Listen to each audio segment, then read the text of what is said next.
En 1984, el entonces cardenal Joseph Ratzinger, Papa Emérito, exprefecto de la Congregación para la Doctrina de la Fe de la Iglesia Católica Romana, declaró: una de las señales de nuestros tiempos es que los anuncios de apariciones marianas están aumentando por todo el mundo. Un ejemplo de esto es que están llegando reportes desde África y de otros continentes que la Madre de Jesús está apareciendo.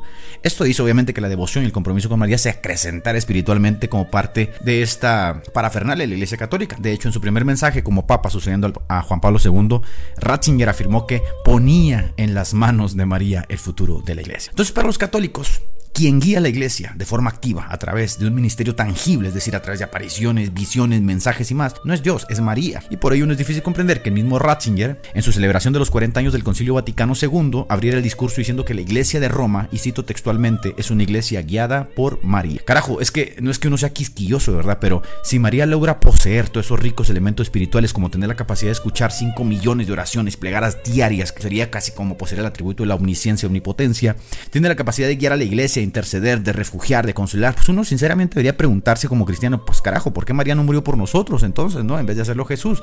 Al fin y al cabo, si lo que se necesitaba era alguien sin mancha, pues le recuerdo que uno de los dogmas es justamente eso, que María es sin mancha, sin pecado, que María no pecó jamás. Y también deberíamos preguntarnos si el papel de María es, como dice la Iglesia, consolar, guiar, interceder y ayudar al peregrinaje de la Iglesia, pues cuál es la función entonces de haber enviado al Espíritu Santo que cumple con todas esas designaciones. Y es que para salvaguardar estas ideas, uno tiene que o creerlas todas confiando en que la Iglesia sabe lo que hace como institución, o decir, ¿sabes qué? Es que esta María no me da buena espina, carajo.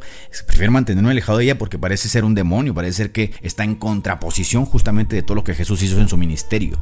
Por ejemplo, el padre Stefano Gobi, sacerdote católico y visionario, o sea, de esos que reciben visiones de María, ha recibido varios mensajes de María confirmando sus manifestaciones globales. Este es un ejemplo. María le dijo: con señales extraordinarias me estoy dando a conocer en todas partes del mundo. Mediante mis mensajes y apariciones tan frecuentes estoy indicando a todos que solo a través de mí pueden salvarse de la ira que viene. Recuerdo que estos mensajes son aprobados por el clero católico, tiene el imprimatur de que son aprobados por la Iglesia. Es por eso que el padre Gobi, obviamente alentado por su fe en María, pues diga abiertamente que la unión de los cristianos no es posible a menos que los cristianos se atrevan a tener esta devoción a María. Y que Francisco, el actual papa, el actual obispo de Roma, pues con toda esa fidelidad a María nos llame huérfanos a quienes no profesamos la misma fe, y llama huérfanos a los protestantes por no confesar su devoción a María. En uno de los mensajes recibidos por el padre Gobi, que es muy interesante, él afirma que María le dijo lo siguiente: hasta que yo no sea reconocida ahí donde la Santísima Trinidad ha querido que yo esté, no podré ejercer mi poder pleno en la obra maternal de corredención. Ojo con esa palabrita.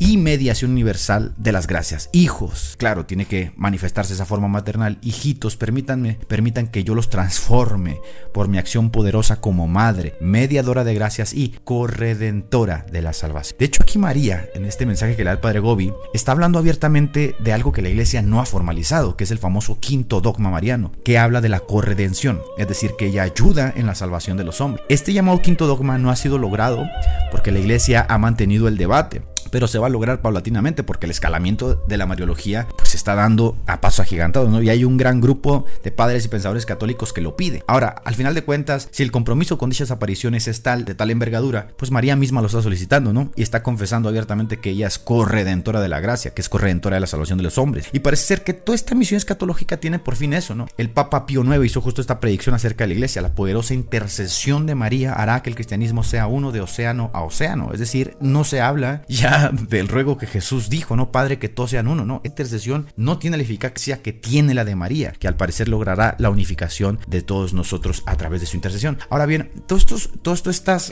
atributos que se le brindan a María, cuando uno les reclama y les pregunta, caramba, pero es que estos atributos están asociados a la divinidad como tal, la mayoría de ellos responden que es que Dios ha querido dárselos a María. Entonces salvaguardan la figura de la divinidad diciendo que es Dios mismo quien ha querido darlo a María. Y con los mensajes que María le da al padre Gobi, ¿no? De las misma Santísima Trinidad ha querido que ella sea ahora, ¿no? Cumpla esa función casi su santo, pues entonces la gente se queda como con esa conciencia tranquila. Es como cuando tú vas con un brujo, con un chamán, con un esotérico, a que te haga una limpia y te quedas muy tranquilo porque al inicio de la entrada tiene una figura, una estampa de Jesús, del Sagrado Corazón o de María, y dices, es un creyente. Pues no, la realidad es que es un sincretismo terrible, ¿no? Que no tiene claro lo que vendría siendo la ortodoxia como tal de la cristiandad. Por ello hay que decir que la mariología dentro de la Iglesia Católica está totalmente dispar de la mariología que hay, por ejemplo, en el anglicanismo, en el luteranismo, en el metodismo, en la ortodoxia, etc. Porque si bien la iglesia histórica, el protestantismo, ha mantenido cierta devoción en torno a María, pues la devoción es como una forma de respeto a la figura como tal y párale de contar, ¿no? Pero en el catolicismo ha escalado a niveles sorprendentes como los que acabo de mencionar, en el que María se manifiesta ya como corredentora. Entonces estamos hablando de un debate que se tiene que dar sí o sí. Más allá del debate que existe en el catolicismo y el protestantismo de la sola escritura, de la justificación, este debate es mucho más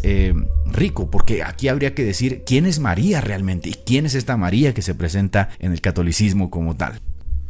Ahora bien, para cerrar, si alguien se acerca a mí y dice: ustedes los evangélicos tienen un serio problema con la avaricia de sus pastores, y lo dice a causa de este fenómeno asqueroso llamado Evangelio de la Prosperidad, que en las últimas décadas ganó terreno, sobre todo en el mundo de los carismáticos, yo tendría que agachar la cabeza y tendría que decir: es verdad, es cierto, es un problema, es un fenómeno religioso singular que, si bien no está abrazado por todos los evangélicos, está ahí.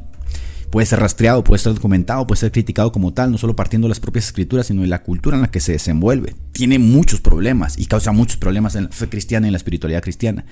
Pues bien, en el mismo tenor, cuando yo hablo con un católico, con la misma autoridad puedo decir: a pesar de la riqueza histórica de tu iglesia, a pesar de tu gran robustez intelectual y filosófica y la herencia que has recibido a través de la estilización del pensamiento cristiano, tienes un serio problema de idolatría con María, y está ahí, puede ser documentado, puede ser rastreado, puede ser analizado.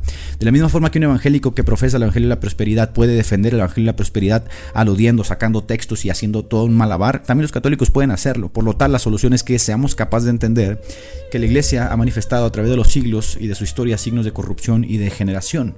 Mi consejo es que, si usted es evangélico, se mantenga lejos del Evangelio de la Prosperidad, y que, si usted es católico, se sacuda la mariología idolátrica que ha envenenado justamente al torrente de la iglesia católica y del obispado de Roma.